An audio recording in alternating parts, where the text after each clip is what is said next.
Good afternoon, everyone. Welcome to day 2 of Signal. My name's Megan Nesbitt. I'm on the Twilio.org team. I'm our director of nonprofit market development.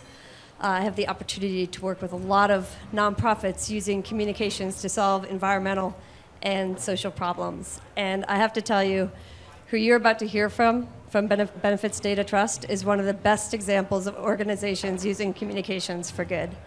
So I'm really excited to introduce the CEO from Benefits Data Trust, Jinja Zielinski. And Ravinder Gurjal, the CTO. All right. Oh, I don't need that. Okay. Hey guys, how you doing? Good. So Ravinder and I are going to walk through kind of who we are, what we do, how we do it, why we do it, and then hopefully we'll have a chance to have a dialogue at the end. So Benefits Data Trust, we are a national not-for-profit organization, and so we're committed to transforming how people in need access essential benefits and services that help cover the cost of food, shelter, heat, health care, child care tax credits, earned income tax credits, things like that. The way in which we engage in our work is by partnering with actual government. So we go into the belly of the beast to identify individuals that are very likely eligible but not getting services. For example, if you're eligible for Medicaid or health care, you're very likely eligible for food supports. But in a big state like Pennsylvania, there's over 650,000 people that are on Medicaid, not on SNAP.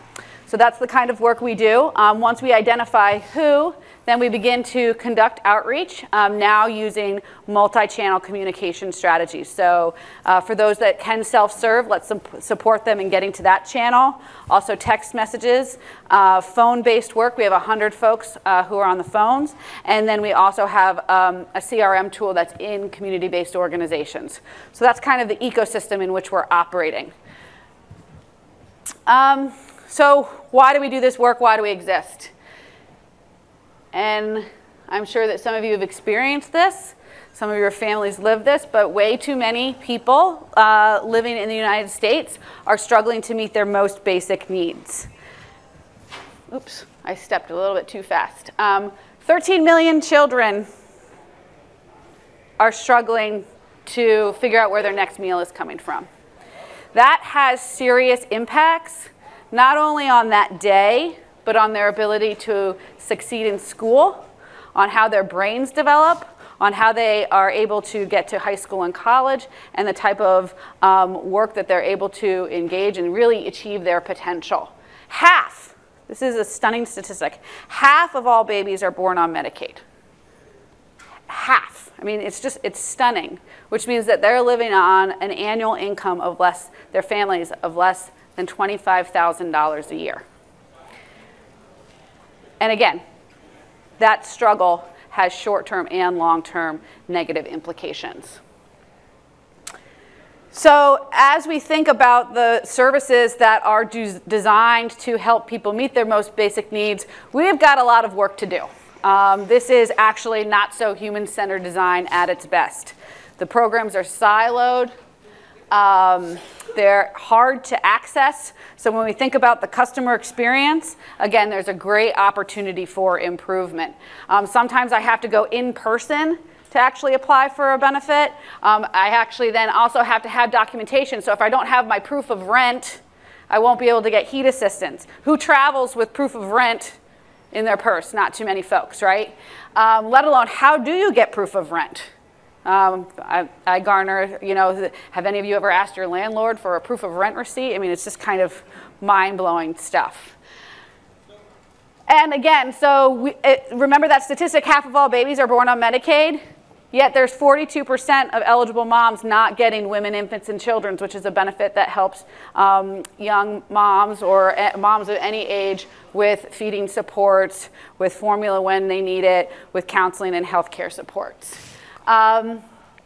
If any of you work in the pharma space, we know that adherence is a big problem, right? So millions and millions of dollars spent on adherence, yet 2 million older adults in this country are eligible for prescription assistance not getting it. And that lowers their copays. And if you actually ask older adults, why aren't you taking your medication? Well, because 60% of them are living on Social Security alone, which is about an average of about $12,000 a year. They can't afford it, right? So it's not rocket science. It's just how do we really think about redesigning a system that actually is aligned on better outcomes.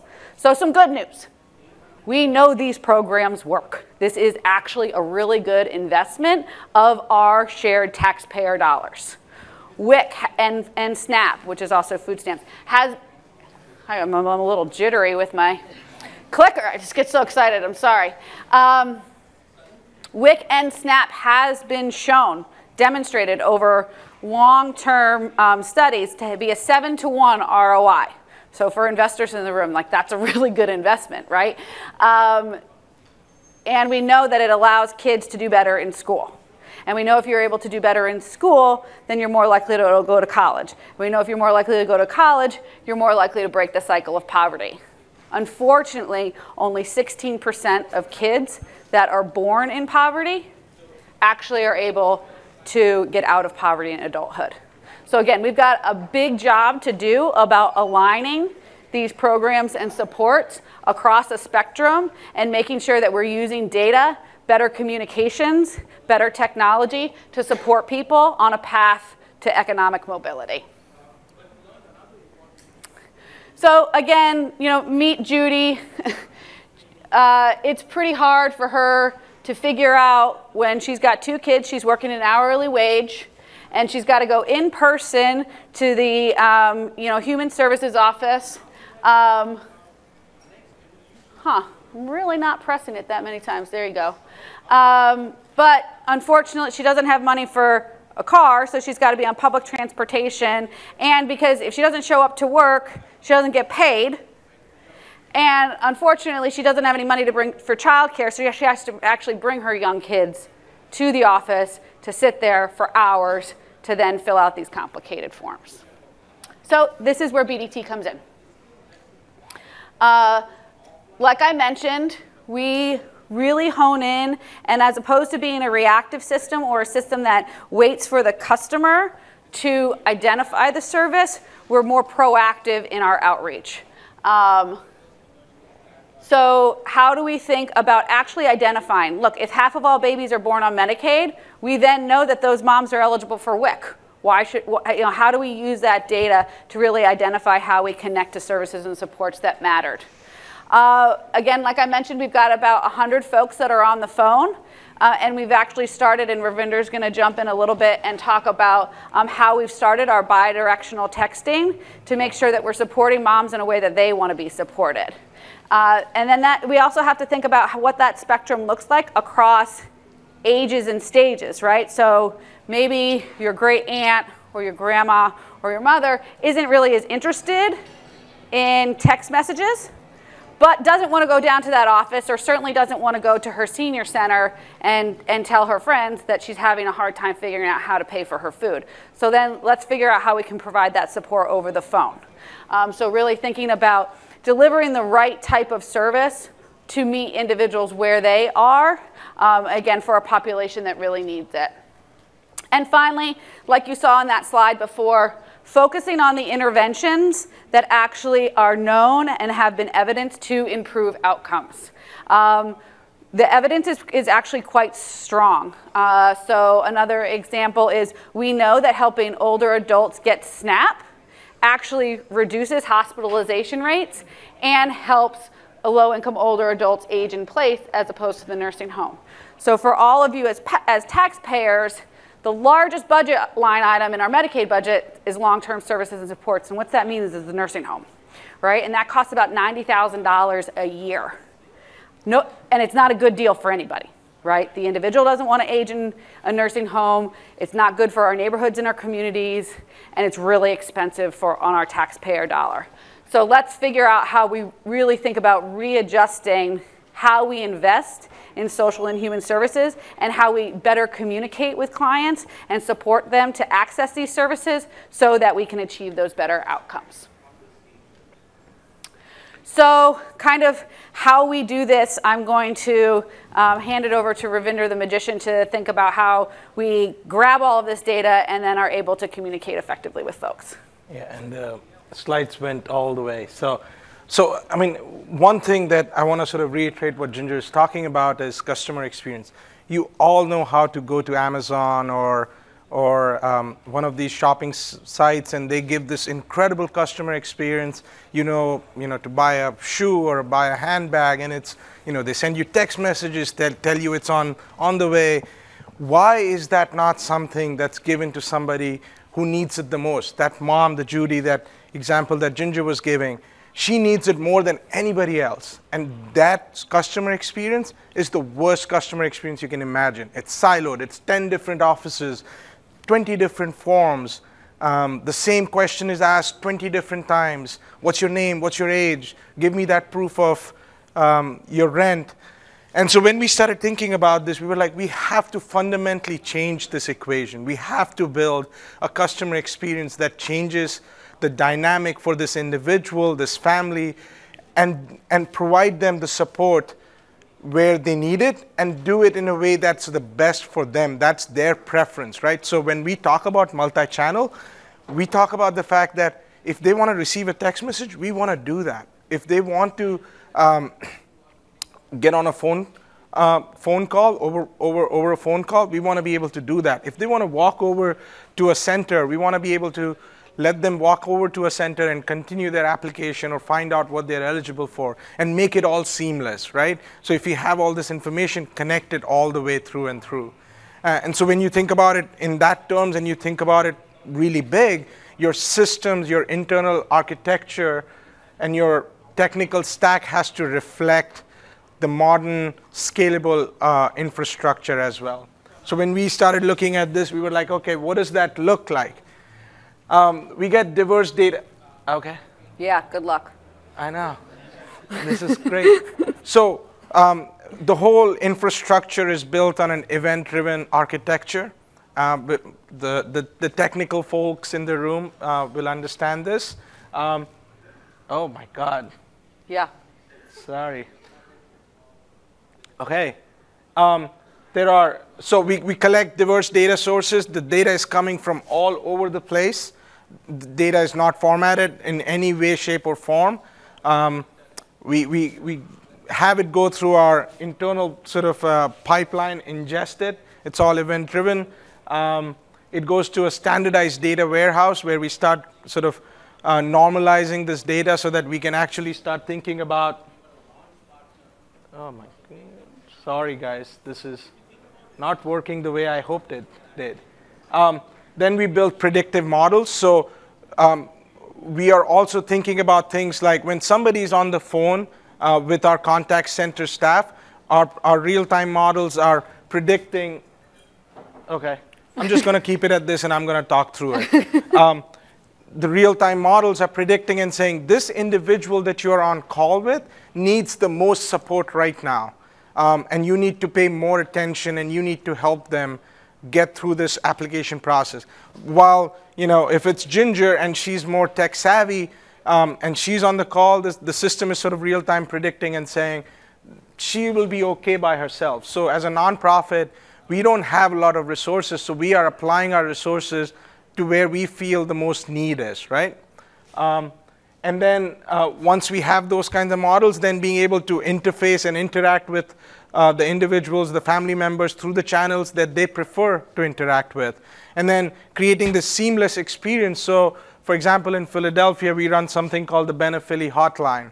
By the way, we are in 6 different states. And in Philadelphia, where we run the Benephilly Hotline, we are managing 19 different benefits, state, local, federal. So when somebody is applying within 45 minutes, we are able to show them what of the 19 benefits they are eligible for. With one click of the button, connect with the back-end systems and submit the application. So it's a seamless experience for them. It sort of gives them the dignity that they deserve. And it's something that we are very proud of.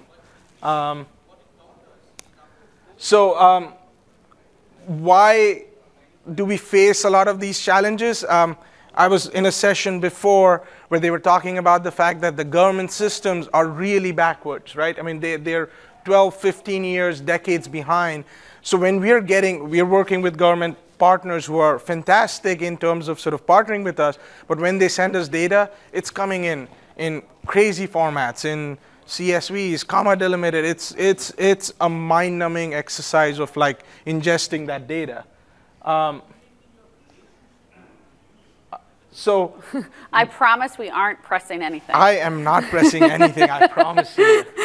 So one of our first activities was to create an engine that can collect this data in all its sort of various formats and be able to, I feel like it's sort of connected to some other presentation there, and be able to standardize it. So once we were able to standardize it, sorry, just maybe you have a question? No, all right. So once we are able to standardize it, we are able to present standardized reports to our partners who actually benefit from this. For them, it makes sense to see these standard reports about who's being served, what are the outcomes for them, what are the benefits that are working, what are the benefits that are not working, so they can refine their own internal processes. And then once you have these standardized sort of systems, you can then effectively build machine learning models on top of it, which we are doing now. So that's sort of the world we inherited and tried to sort of make sense of. I just want to kind of hone in on the data sources that are coming in. So we'll use data from the Department of Labor, the Department of Human Services, the Department of Health, and then maybe the food bank in the local, the city in which we're operating, maybe the homeless shelter, community legal services. So it's coming from a variety of sources, and there's absolutely no standardization, right? So how name, address, phone number, SSN, it could be for the Department of Labor. It could be totally fundamentally different for the Department of Human Services, let alone when we get into the community-based organizations that have huge gaps in terms of what the information is. So that work of kind of just those arrows of standardizing it so we can think about a seamless experience is actually quite a heavy lift when we're trying to do this work in the social services sector. Right. And I just think that there's just such an opportunity for standardization. It may sound elementary, but it just has such dramatic potential impact when we're thinking about how we better serve people, and then even furthermore, then how do we really build the evidence so that then the money can flow. Because a lot of times the outcome achieved, like maybe in education, is because of food support. Right, so we have to really think across and holistically about not only the client experience, but then where the outcomes are delivered and where's the money saved.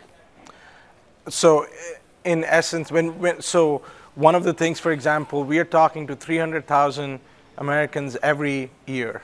And those phone conversations are active phone conversations. Our contact center is not run like traditional contact center.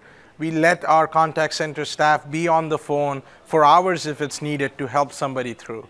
And so it's a different model. So when you're trying to optimize, when you're trying to standardize, you're not looking at sort of standard metrics that any other contact center would look at. You're looking at outcomes that are very different. And sort of you have to build it into the ethos of the organization. And what you're trying to do is build that, again, I'll go back to this, that seamless customer experience. And then do it at a scale that's replicable, for us now 6 states, hopefully across the country, right? So right. When you think of these systems, these implementations, they have to be built in a way that they can easily scale at any level you want them to scale at. And again, just remember the size of the population we're talking about. There's 40 million people on SNAP supports in this country. That means that there's, it's just we're talking about tens of millions of people that are struggling every day and could benefit from how we think about really revolutionizing how we think about social service engagement and supports. Right. 40 million people struggle with food supports in this country, which is phenomenal and sad at the same time. Yep. So so this is actually a real screenshot from our system. So when somebody calls in, that is the prediction that our contact center staff is seeing on the screen. Not that, this one. They might like to see the other one better. Right. Pretty picture. And so, yeah, and they have the ability to override the system too. So because there are human components that you cannot predict, right? So you're on a call, the system might be predicting that, hey, this person is green, they don't need a lot of support. But while the contact center staff person is on the call, they might recognize, no, this person needs, they need the support. The model is incorrect. So they have the ability actually to override the model. And that goes back to our system, and we are sort of constantly learning, refining our models. Another aspect of this model building, there's a lot of collection bias, right? We have 12 years worth of data, but if you're thinking about it from only a risk perspective, like what traditionally most organizations think of are risk profiles, you cannot think about it that way, because that individual has always been denied that benefit. So if your model is going to build and say, does this person need that benefit? The model is going to say, no, they don't, because that's what the history is of that person. And so you have to almost change the lens, and you have to think of it perspective of what is the support this person need. And you have to think of it from that perspective, not from a risk model perspective. And so we are very cognizant of it. We're very cognizant of these implicit biases in the data, the collection biases in the data, racial biases, all sorts of biases that are already built into the system, and we try to avoid that as we're building these models. And again, I think that that's a huge opportunity as we're able to connect the diverse data sources around really thinking about how to improve outcomes, is really changing the narrative around, for any of you that are in the healthcare field, like it's all about risk scores, right? Like what are the chances that this person's gonna get diabetes in 5 years and cost us a bunch of money? Right? Alternatively, I think we have an opportunity to really think about the models that we're building and the learnings that we have in how we're training our machines to think about what are the supports that this family most appropriately needs in order to achieve a household income of $60,000, right? So, and that's about 200% of poverty for a family of 5. So how do we think about flipping the narrative of how we're training our machines to really think about a more asset-based conversation as opposed to what are the chances that this person's going to cost us a lot of money in the future? So one of the things we started thinking about was engagement, and we built this thing, we call it Guardrails. The whole idea with that is providing the right intervention to keep individuals on a path, right? So you might have engaged with somebody. The process of applying for a certain application or certain set of applications could be so complicated that majority of them will drop out. So how do you make sure that that individual remembers that they have to go do a certain activity, and that will make sure the application process continues? So with Guardrails, we are texting, and it's deployed in New York City, and we are texting or SMS, sending SMS messages, which are designed based on behavioral economics, and ensuring that people take the next step, right? So it's around loss prevention. So the messaging, how you send that message, is telling somebody that, hey, if you don't take this activity or you don't go for this interview, you would lose a certain benefit. It's also around asking individuals to make plans. Yeah, I think I might want to use the computer, because this is, that was a good suggestion. I should have thought about it 10 slides ago. I just wanted to make you all dizzy. Yeah. Get ready for the bash. Right. So other things are, asking people to make plans. We know if somebody makes a plan, irrespective of whatever that plan might be, that there is a higher probability that they will follow through with that plan. So these messages are curated over time. We learn from what's working, what's not working. We then hopefully are going to apply machine learning on it so that we can be more targeted in what we are sending these individuals. What also we realized was when we initially launched this program, it was a one-way sort of text messages that were going out. And we realized that individuals were actually interacting with the system. So we sort of took a step back and built a whole engagement platform which dynamically responds based on whatever somebody is asking the system if whatever their questions are. And if the system cannot help, then transferring them over to saying, hey, call the call center. We will help you guide through this process. We are also being able to help the government agencies because we can effectively look at the data and tell them where the bottleneck lies in their own processes, which they obviously appreciate a lot. Like, from their perspective, they're trying to do the best as well, and they have limited resources. So if we can help them understand where they are falling short, it's really amazing for them as well. So some of the key learnings that individuals respond at a significantly higher rate when there is sort of an engagement process through the channel that we are talking to them. So 21% households respond to a nudge, and when we are, and they do it over 2 texts, so they're sort of engaging with the system.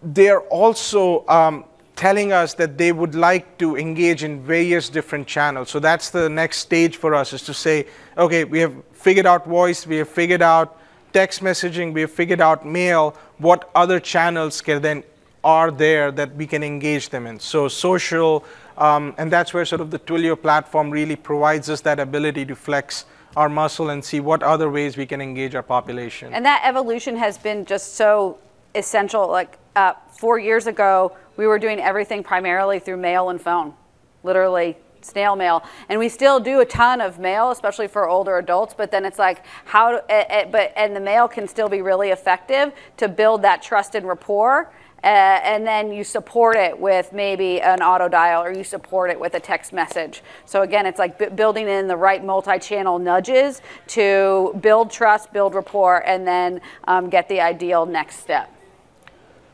So this is the team that's behind all of this. One of the biggest statistics that I want to sort of present to all of you is that we have helped over 130,000 households in the initial rollout in New York City.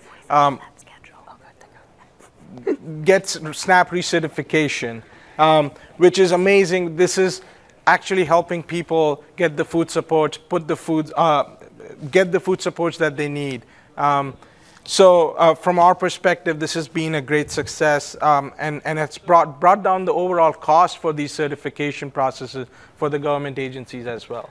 Yeah, I mean, decreased by more than half the cost, and this is in less than 6 months, and this is in one city, right? So the power and the potential to apply what we're learning about multi-channel engagement and what we're learning about that evolution of like how you support people at the right time during that process has, again, major implications, most importantly for the clients that we seek to serve and the experience that we seek to deliver them, but the true outcomes in terms of our taxpayer dollars and how we really think of shifting to a more supportive structure as opposed to a deficit-based one is actually really quite incredible. And I don't know how much you guys care about just population trends, but the number of people 65 plus is going to double in the next 25 years. And they have less income than they thought they were going to have, and they're sicker. And so from like just how we, all of us spend our taxpayer dollars and how this country really thinks about the next 30 years, we've got to be smarter about how we're supporting people to age in place with dignity. The challenge, if we don't fix this, we are headed towards a bleak future in terms of not to be a downer. Not to be a downer. And so it's imperative to fix this, not just for ourselves, but for the larger population that we seek to serve. And I think what's so exciting is like this is actually fixable through technology, through tech-enabled, through better communications, through better engagement, through smarter planning and how we're thinking about that process in the funnel. This one's solvable. So that's what we'll continue to do. If you all, oh, did you want to talk? Yeah. So where we are headed, we are trying to create coordinated, it keeps moving on its own. Wow, okay. So where we are headed is we are trying to build this coordinated experience across all the different social services and sector, right? So we are trying to connect CBOs healthcare organizations, your local food pantry. We're trying to build this network that can effectively serve somebody irrespective of which door they enter, right? So if you're entering because you need food supports, there's a high probability you will need some kind of healthcare support or some kind of heating assistance. And so thinking about it much more proactively and building it in a way that this cohesive network is there to support that individual or that family. We're also thinking about personalized services, right? So I was at a session before this where they were talking about Stitch Fix and creating this personalized experience to get your clothes. We can have the same personalized experience for somebody who really requires this help. And if we can do it that way, we are fundamentally changing that contract we have with our fellow citizens. We're saying, we will help you when you need it the most. And that's very powerful. And we feel we have that technology. We feel we have that sort of sauce figured out, and it's not that difficult to do. And then this all has to be data informed. This all has to, at the same time, be focused at outcomes, right? So you have to look at what's working, what's not working. And if something is not working, you have to have the capability to refine it in the long run. You want to add? Nope, I'm good. Great. So how can you help connect with us? We are a small engineering and data science team. We have a small but mighty. Small but mighty. You can come help us, connect with us over Twitter, or you can provide financial support. Go to our website, check us out. We are by far the largest benefits access organization in America. We have helped over 650,000 individuals access over $7 billion in benefits. So what we are doing has a real impact, and we would love support from the technical community as we sort of build to scale our impact. Cool. Happy to take any questions. Yeah.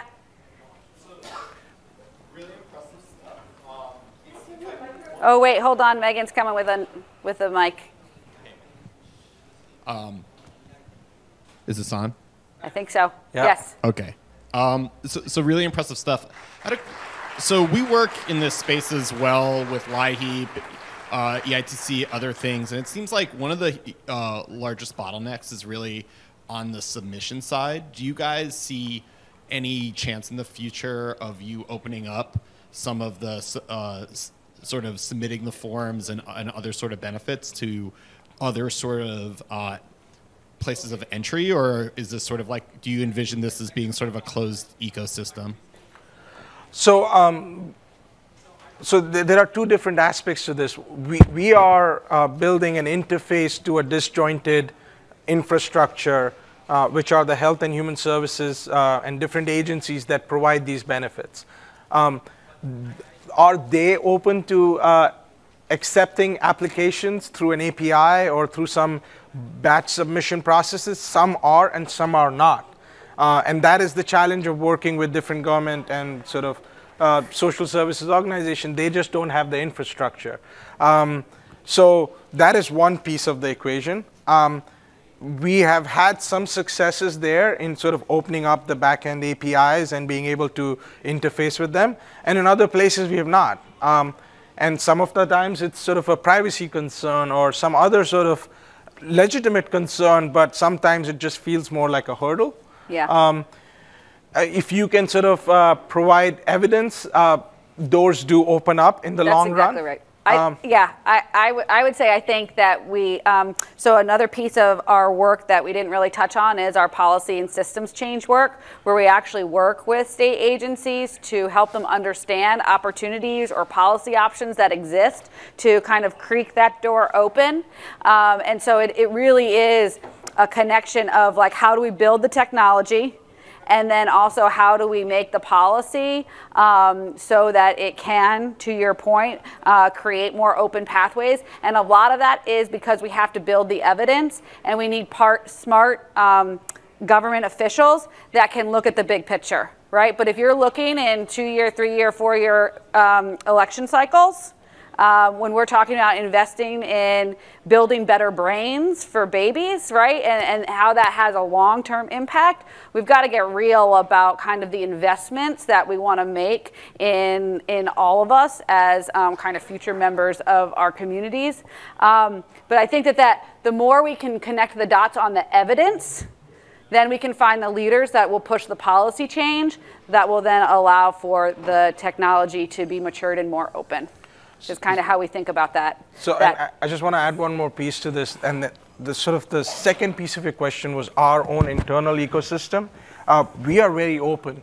Our data scientists are presenting at Code for PA and talking to the government officials and saying, this is how you do it. We are fine telling them exactly how to build a machine learning model. We are fine sharing our code base. We are, the way we see it is we shouldn't exist. Yep. The fact that we exist means something is broken. And so if whatever we can do with our code bases, our systems, teaching everybody else how to do this, we are more than happy to do that. And again, that gets to procurement too, right? Like government should be demanding that anybody that's building a system that you and me are paying for should be open, right? So there's this whole other like procurement, this underbelly of procurement that also needs to get a couple swings taken at it. We have another question back here. Hi.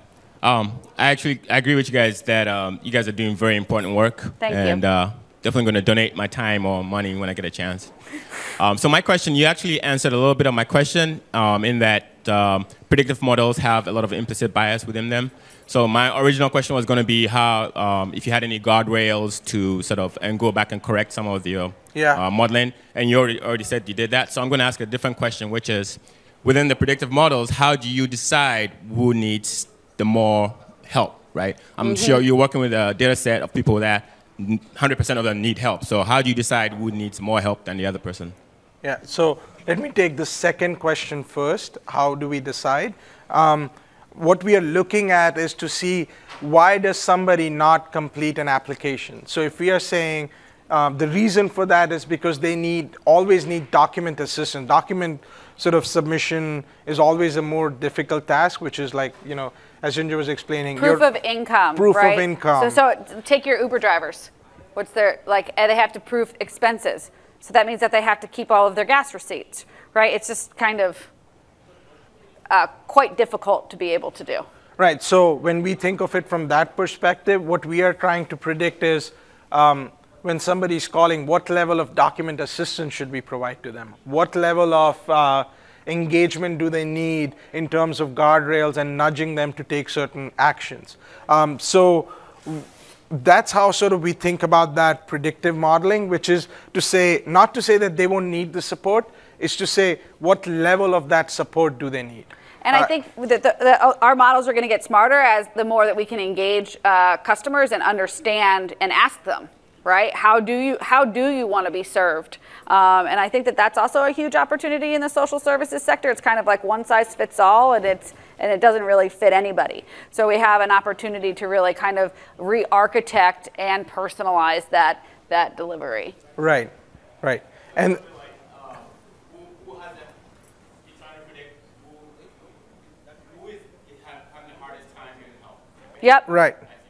And then what level of support and what level of service?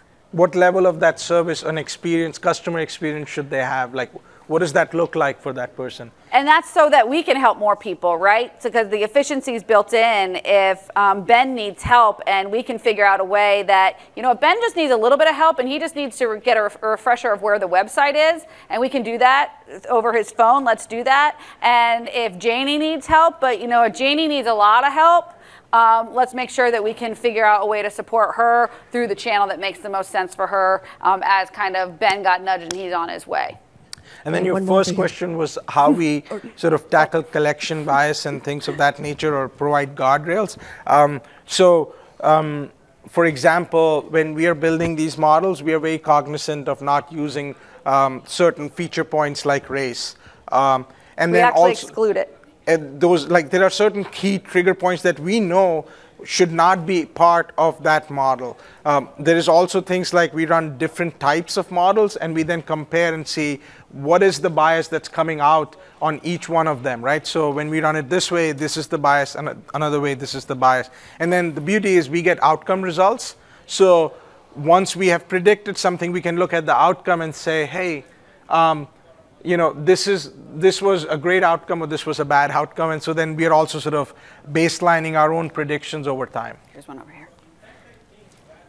Hi. So first of all, what you're doing, I think, is fantastic. And I actually work for a company and run digital communications and strategy on Medicaid enrollment and eligibility for 5 out of the 6 states that you mentioned. Awesome. So my question is, you know, as we're building the digital practice, what do you see is the biggest gap in communications, in specifically, for my own benefit, right, the Medicaid eligibility and enrollment space? So when we're talking to Medicaid managed care organizations, part of their challenge is churn, right? So that they're losing 20% of their clients. And it's not because those clients are like not happy with that service. It's just they didn't do the paperwork, right? So I honestly think it's about the process. I think that the process has such an opportunity to be improved and to be more client-centric. But I'm happy that you're here, because I was actually snooping around looking for other individuals in the healthcare sector and didn't see a lot of them. And I think, you know, as we think about all of this work and what we're doing and how we're doing it and what sectors we can apply this to, there's a lot of room in healthcare. I think we've got time for one more. Okay, cool. Okay. Hi.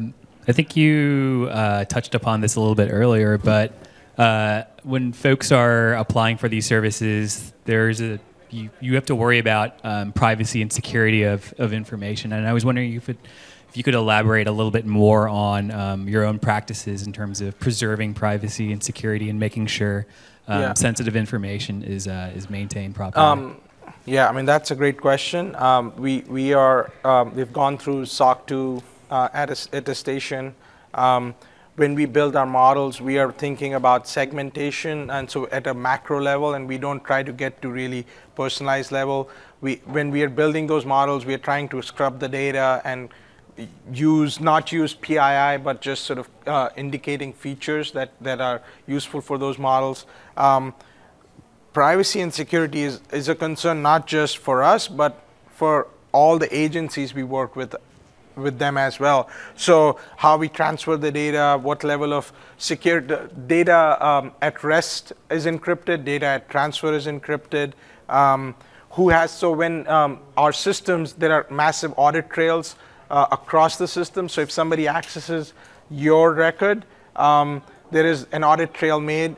You have the capacity to say, I don't want, this information shared. So we take a lot of different things into consideration when we are sort of working through this, the process. And use, we spend a lot of time talking about, before we collect any data, how will it be used? So those data use agreements across agencies is both really important from a data and privacy, but then also really important in thinking about how you actually coordinate services. So lawyers who want to mitigate risk, they just hide behind HIPAA, and it's like, this isn't HIPAA at all, right? So there's a fine balance between where we're doing everything we can to protect people's data, and then also make sure that we're unlocking it to better serve people. And that is a balance that will continue, or tightrope that will continue to have to walk.